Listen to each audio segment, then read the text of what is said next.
Please, baby, don't leave me for any reason. Wait for me. No matter how long I stay, I will come back. Don't listen to any other man at all.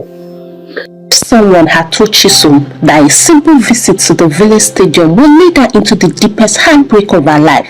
She would have stayed at home that day.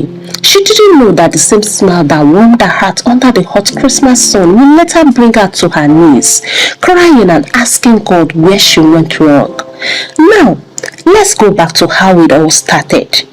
Every Christmas season, the village hosted a major football match usually called the December Cup.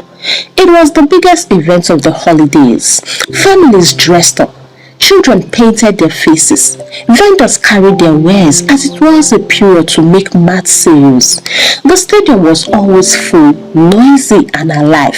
Chisom hardly missed the match, not because she loved football, but because she loved the atmosphere, the energy, the colors, the laughter and the feeling of celebration in the air. That afternoon, she went with her younger brother. She wore a simple dress and packed her hair neatly. She didn't want to impress anyone. She only wanted to enjoy the day. But destiny had arranged something else. As Chisom and her brother found their seats, a sudden wave of excitement ran through the stadium.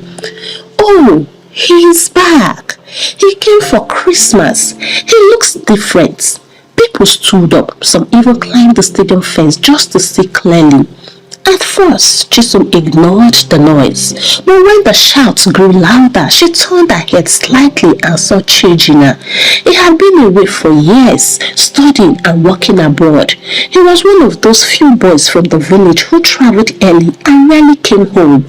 Everyone used to talk about him, his intelligence, his success, and how he always looked refined. Now, here he was, walking into the stadium like someone who carries sunlight with him, well dressed, with his eyes hidden behind dark sunglasses and a smile resting lightly on his face. He looked like someone who has seen the world and brought a piece of it back home. The crowd surrounded him immediately. Boys shook his hand. Even those older than him greeted him just in case something will fall out from his pockets. At this time, let me even pray. May my good Lord punish poverty. Girls waved shyly. Other men asked him about life abroad. Chisom had seen fine men before, but something about him drew her attention in a way she didn't understand. She quickly looked away, trying not to seem interested, but life was about to make the paths cross in the most unexpected way.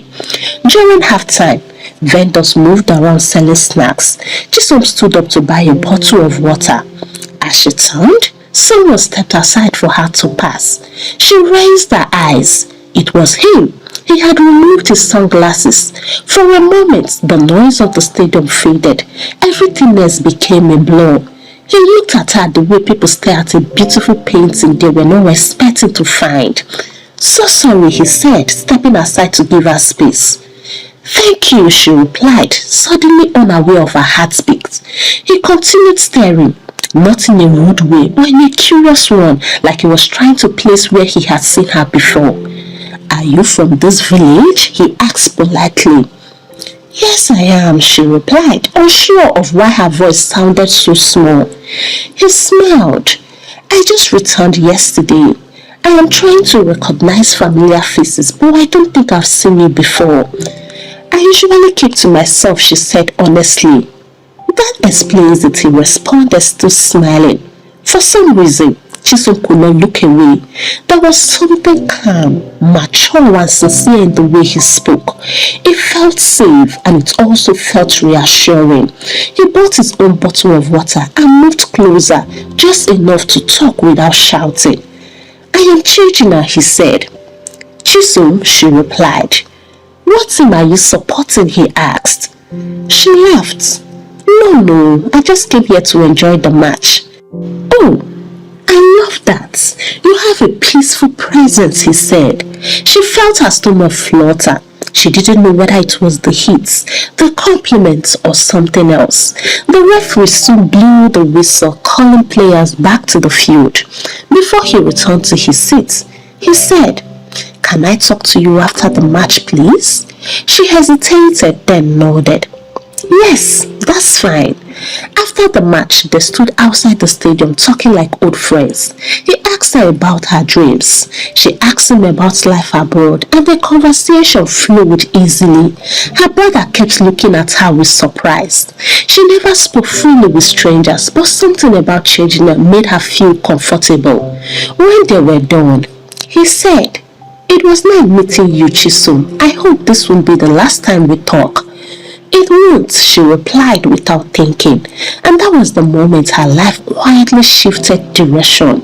Christmas came and went with all its colors and excitement. The village slowly shifted from celebration back to normal life. Traders opened their shops again. Farmers returned to their fields. Young people who traveled home for the holidays were packing their bags, some with tears, some with relief, and some with promises to return the next December. As usual, the airports and bus parks were crowded with people going back to Lagos, Abuja, Port Harcourt, Ghana, the UK, the US, Dubai, everywhere. But one person remained. After their first meeting at the stadium, everything between Chisom and Chejina moved with a natural, gentle flow. He visited her house often, never empty-handed. Chisom's parents liked him immediately. His mother said, "He's polite and humble. His parents raised him well." Her father nodded in agreement. His achievements have not entered his head. I like that. The approval made her heart softer towards him, even though she was still careful. She didn't tell her friends yet, not because she was hiding him, but because she wanted to protect what she wasn't sure of yet. But even she could not deny it that she liked him more than she expected and more than she planned. January 3rd, people were already leaving. Chisom had accompanied her sister to the bus park earlier that day. Everywhere she looked, she saw people dragging buses, hugging family members, taking last-minute pictures and waving as they departed. When she returned home, she expected to hear that Chejina had left as well, but she didn't. In the evening, her phone rang. "Hi, Chisom," his voice came warmly. "Hi," she answered, surprised. "I thought you would be preparing for your trip." He chuckled. "I am not traveling yet. I still have something to take care of." "Something? What is it?" she asked gently. "I will tell you soon. Don't worry about it. It's just a small thing." His answer was simple, but it planted a small seed of curiosity in her heart. The next week, he was still in the village, still moving around, still visiting her, and still acting like everything was normal. During one of his visits, her mother asked politely, "My son, when are you returning abroad? I hope you won't miss work." There was a brief pause before he replied, "There is no rush, Mama. I am fine." The way he said it sounded casual, but something inside Chisom stirred. Back then, she could have asked deeper questions. She could have noticed the sadness hiding behind the smile, and she could have also studied the silence that followed his sentences. But love makes people see what is comfortable, not what is real. So she smiled and let the moments pass. January passed. February passed. Mid-March arrived and he was still in the village. People began to whisper, some out of curiosity, some out of envy, and some out of mischief. And now? Why is he still here? Does he not have a job abroad? Something is not adding up. Chisom on her part started feeling uncomfortable. Finally, she gathered the courage one cold evening and asked him, "Chejina, please tell me the truth. Why haven't you gone back? You said it was something small, but 3 months is not small to handle this thing that is small." He looked away, and when he faced her again, his eyes carried something she had never seen before. Fear, shame, and vulnerability. "I wanted to tell you earlier," he said, "but I didn't know how you would take it." Her breath trembled. "Tell me." "I couldn't go back because I have a problem." Her words slowed down. "Problem quoi? What kind of problem, if I may ask?" He held deeply like someone preparing to reveal a wound. "Chisom, I lost everything abroad. My visa expired and I was forced to return home. I can't go back unless I start all over again. Everything inside her became still. She did not expect this and she did not even imagine it. The man who walked into the stadium looking confident and accomplished was carrying a silent battle people knew nothing about. She sat there quietly, shocked, confused and unsure of what to say. She reached out and held his hand. "It's all right," she said with a steady voice. "You are here now and we can find a way together." Those words flowed out of her without thinking. Those words tied her destiny to him without warning.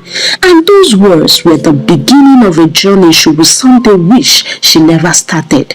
After Chejina revealed the truth about why he could not return abroad, something changed in her. She saw him differently, not as the confident young man who walks into the stadium with elegance, but as someone wounded and someone trying to rebuild a future that had collapsed beneath him. He did not ask for help.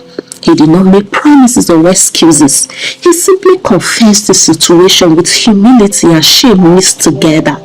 That humility touched her, perhaps a little too deeply. She didn't sleep that night. She lay awake replaying his words. "I lost everything. I can't go back unless I start again." These sentences pressed on her heart like weights. She imagined him alone in his room, probably feeling defeated and embarrassed. She imagined how much courage it must have taken for him to admit the truth. And then she imagined something else, a picture of him rising again, becoming successful, strong and established. She saw herself beside him in that picture. Not as a girlfriend, but as a partner, someone who helped him stand when everything around him fell. And so, by morning, her decision was made. She didn't tell her mother. She didn't even tell her friends, and she didn't tell her siblings as well. She went to see him. He was sitting outside trying to occupy himself. "Chejina," she called out gently. He looked up. "I have been thinking," she continued, "and I believe you can start again. This time by going to China. Many of our Igbo brothers are doing so well there. If they can, you too can do it." He stared at her like she had just opened a door he didn't know existed. "China?" he repeated. "Yes, let us work towards it. You are young, intelligent and determined. You can rebuild your life. I believe in you." For the first time since the confession, he smiled, an honest, relieved smile. "Chisom, why are you doing all this for me?" "Because you deserve a second chance," she replied. He lowered his gaze. His voice was shaking when he spoke again. "No one has ever believed in me this way." And that was it. Those simple words drew her deeper into a journey she was not prepared for. They started working towards it immediately and they started hustling like true Igbo blood they were. Chisom joined an Osusu, what is called a rational savings group. She stopped buying unnecessary things and she became more disciplined than she had ever been in her life. Every naira counted and every coin mattered. Meanwhile, Chijine also did his part. They worked as a team. But truthfully, Chisom carried the heavier load. Her friends noticed her hustle. They saw how she rushed from one job to another, how she skipped outings, how she started wearing simple clothes to save money, and they started asking questions. "Chisom, what are you doing with all the stress? Why are you working like someone with a deadline from heaven?" She tried to keep it to herself, but eventually one of them voiced out, "You are saving money for Chijine to travel, right? Let me even ask you, are you alright?" She loves him, another friend mocked. Love is turning her into a charity organization. One said it more harshly. "Why don't you travel yourself? You are smart and you've got all it takes to make it out there. Why help a man go abroad while you stay here like an assistant wife? Not that you even know what he has in mind." Their words stung, but she ignored them. When Osusu wasn't enough, she asked her uncle for a loan. When the loan wasn't enough, she discussed with Chejina, and together they decided to borrow the remaining amounts needed. They both signed for the loan, but in her heart, she carried the greater responsibility. She believed he would repay quickly once he settled abroad. One evening, after calculating their savings and realizing how close they were to the target, Chisom felt a deep rush of joy. "We are almost there," she told him. He looked at her quietly, moved by her dedication. "Chisom, I don't know how to thank you." "You don't need to thank me," she said warmly.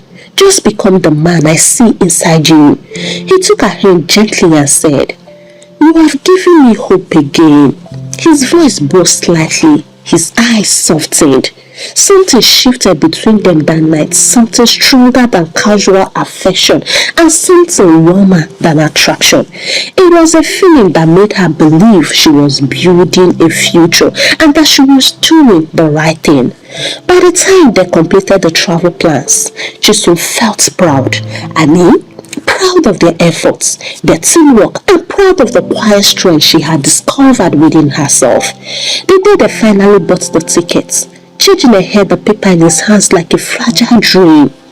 "You did this," he said, looking at her with a softness she had never seen in any man's eyes. "We did it," she corrected gently. But somewhere inside her heart, she knew she had done far more. Not because he was lazy, but because she loved him with a kind of loyalty that blinded reasons. 3 days before he was scheduled to leave, Chisom visited him. She found him sitting silently at the edge of his bed, with his arms clasped tightly together and his eyes on focus. She sat beside him, gently touching his arm. "Are you all right?" He turned to her and she saw fear. She saw the fear of starting all over, the fear of uncertainty, and the fear of leaving someone who has stood by him more than anyone else in the world. "I'm just thinking," he murmured. "About what?" "About us." Her heart skipped. "What about us?" He looked at her with an expression she could not interpret. Half love, half worry, and half desperation. "Chisom, I don't want to lose you." "You won't lose me," she said quickly. "Why would you think that?" "Because people change when distance comes between them," he replied. Chisom shook her head. "I am not people. I am me." Her words should have comforted him, but instead he drew a slow breath as if preparing to say something heavier. "Chisom," he said softly, "I want something that will bind us together. Something that will make me feel I still have you with me no matter where I go." She stared at him confused. "What do you mean?" He hesitated, then continued with a serious tone. "I want you to have my child." Her breath caught. The room felt suddenly smaller. "What? What are you even saying?" He held her hand firmly, almost too firmly. "I want to live, knowing that there is a part of me here with you. I want something that will remind both of us that our future is real." Chisom's mind raised. It was too sudden, too unexpected, and too heavy. "Chejina, I don't understand. We are not married." "I know," he whispered, "but you mean more to me than 1,000 ceremonies. You are the reason I am rising again. You are the one helping me to rebuild everything I lost. I want to build a life with you. I don't want to come back and find someone else holding your heart." Her chest tightened. "I will wait for you," she said. "I don't need a child to do that." "Yes, but I need more than words," he replied. "I need an anchor, something that reminds me every day why I must succeed." She felt her throat close. Her heart was confused. It was a request that felt both like love and fear, both like commitment and pressure. She didn't know what to say. She didn't even know how to think. And then he did something she never expected.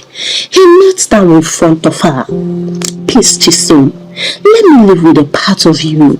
Let me carry the certainty of our future in my heart." Her breath trembled.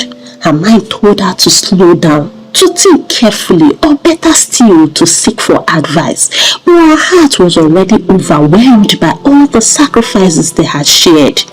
The service, the osusu, the loans, and now a child felt like the final expression of their commitment. In that emotional storm, she said the words she will later regret. Alright, if that's what you truly want, then go ahead. They did it. Afterwards, he held her hand tightly and whispered, Thank you. Thank you for trusting me. On the morning of his travel, his room was filled with bags and new clothes purchased from their pooled money. Chisom stood beside him, trying to hide her fear. He cupped her cheeks gently. Babe, please, don't allow any man cross here. Stay faithful for me. No matter what happens, wait for me. I can't stand losing you at all.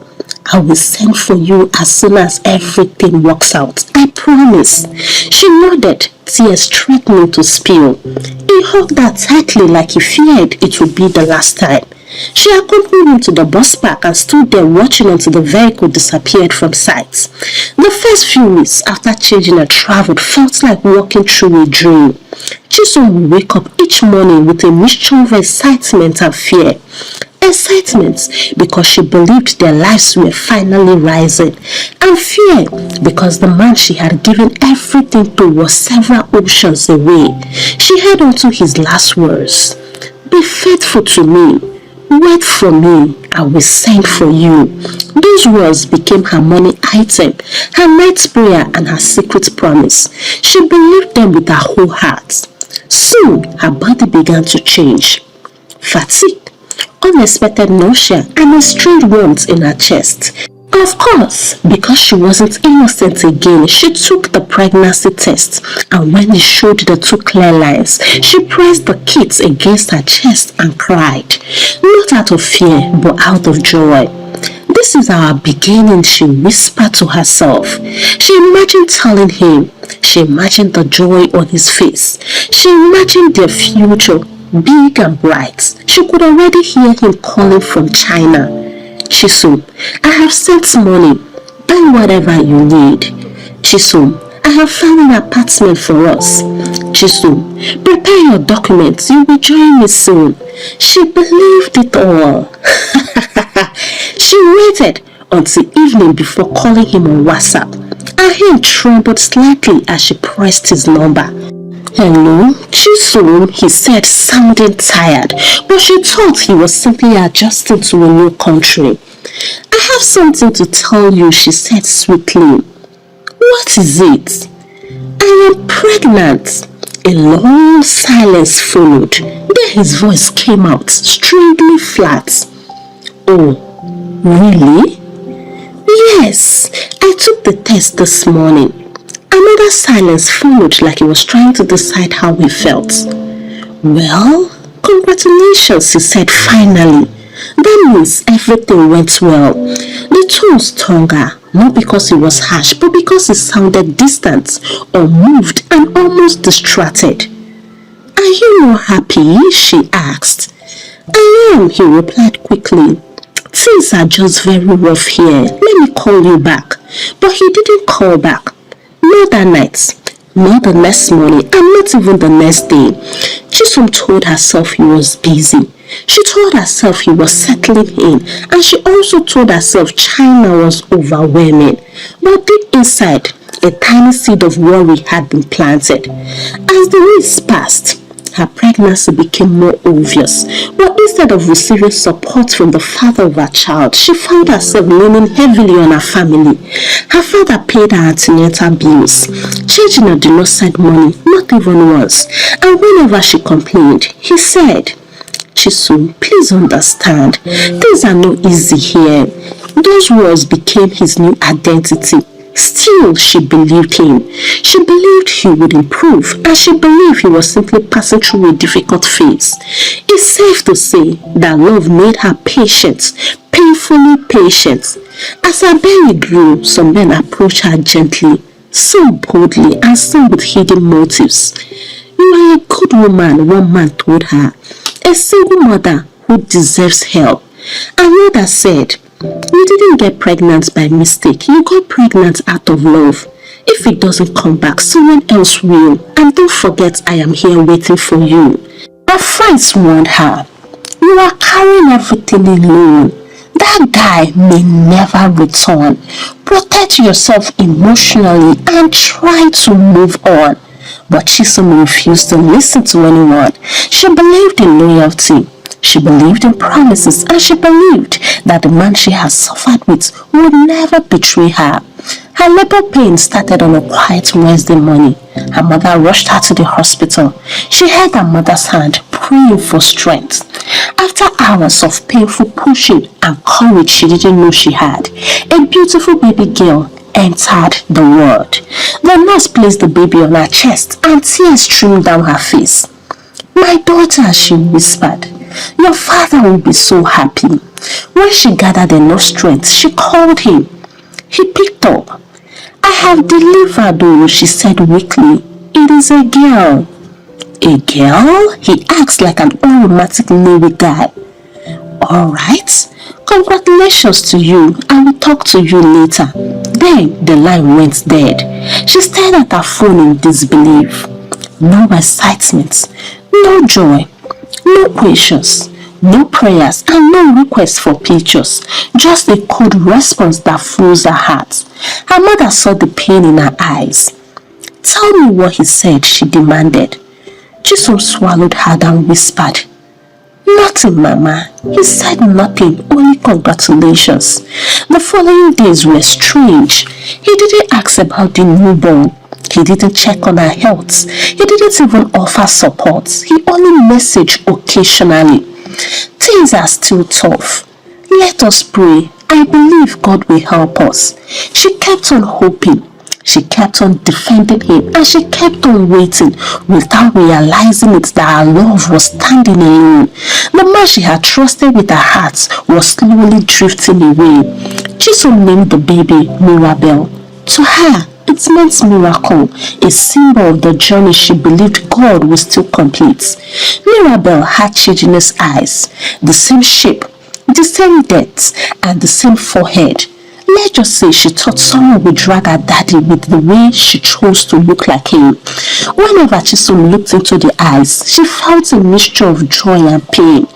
Joy because Mirabel was a beautiful gift, and pain because she wished the father cared as much as she did. One afternoon, when the baby was 3 months old, she decided to call him again. He picked, but the noise in the background suggested he was busy. "Hello," he said flatly. "Mirabel is growing so fast," she said happily. "You won't believe how..." "Chisom, please," he cut in. "I am dealing with a lot right now. I don't have strength for baby stories." Her voice froze. "Oh, I am sorry. I didn't mean to disturb you." "Let's talk later," he said, and as usual, the line went dead.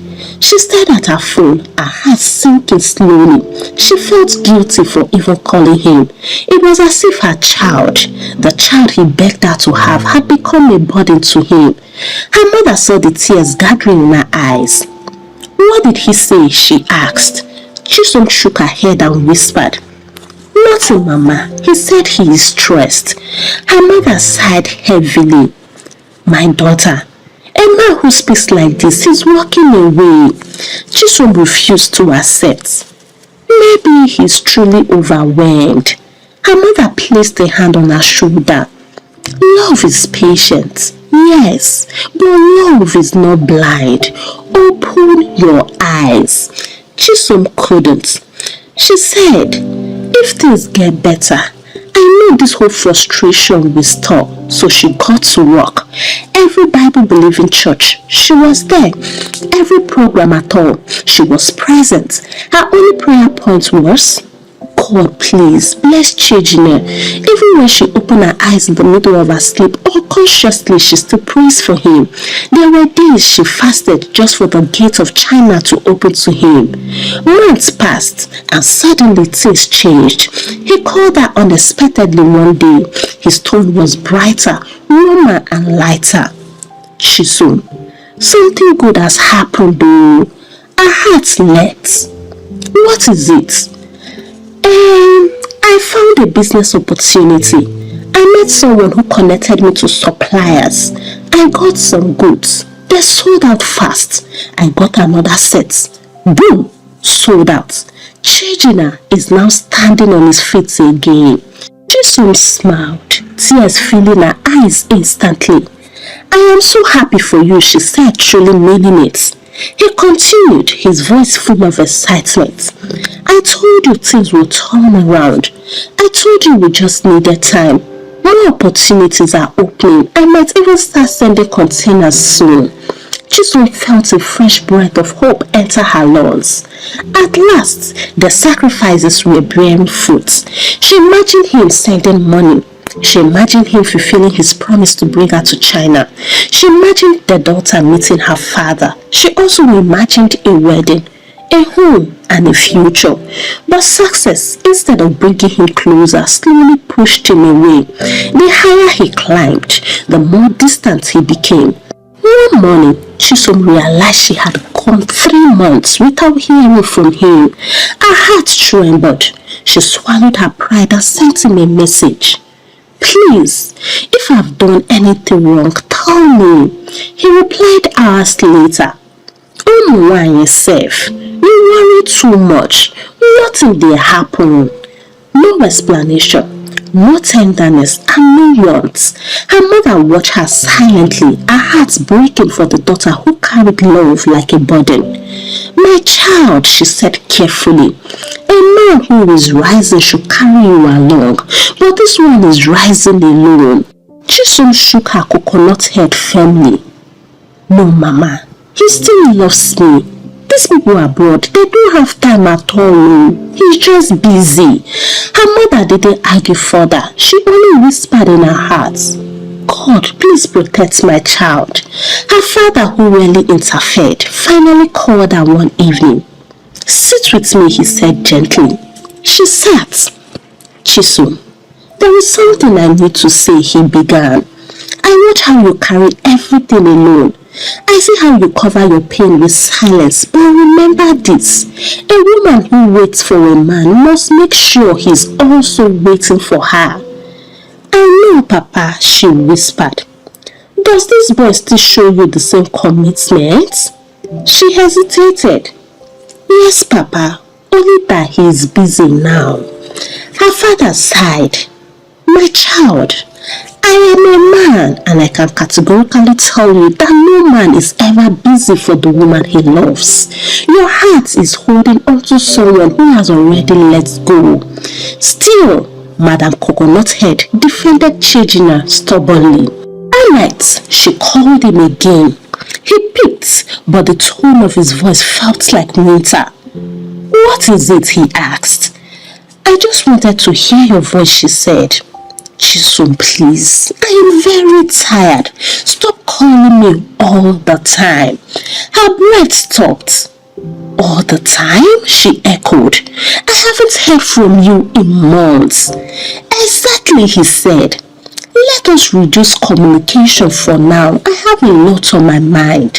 Her eyes burned with tears. But we are building something together now, she whispered. A short silence followed. Then he said the sentence that chilled her blood. Chisom, don't hold on too tightly. Her fingers went numb. What does that mean? She asked quietly. You see, simple English language you cannot understand. It means just give me space. And then he ended the call. Chisom sat on her bed, and at that moment, Mirabel stared in her small crib. She walked to her slowly, touching her small cheek. How do I tell you, she whispered, that the man who asks for your presence in this world is slipping away from us? That night, she cried until her pillow grew wet. A new fear entered her heart. Quiet, sharp and painful, and she didn't know it yet, but this was the beginning of a heartbreak she would never forget. Now tell me, dear Karma tribe, What do you think will happen in part 2 of the story? And what is that wicked thing Chejina will do that will make Chisom curse him with her used pad? And do you think life will ever be the same again for Chisom? Kindly share your thoughts with me in the comment section. Please don't forget to give the story a thumbs up, share out to your loved ones, and if you have not subscribed to this channel, kindly click on that subscribe button to join the Karma tribe free of charge. And until I bring the next episode of the story your way, it is a goodbye from here, and God bless you.